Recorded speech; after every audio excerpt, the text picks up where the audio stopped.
And we watch and we like, oh, we try to romance a woman at 9, but at 9 o'clock I expect her to be ready at 9:50. No, you gotta love her at 6 a.m. for her to be ready at 9 p.m.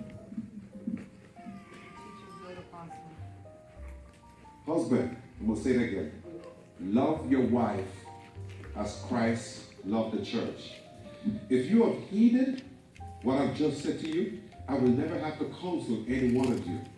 Because while your wife is upset at you later, you just say, you know, Christy, you just look so beautiful when you're upset at me. I wish you'd stay that way. It's like, what you gonna do? You gonna give a big smirk, right? You gonna laugh. Say, I just love you when you growl at me. You just go like, I love it.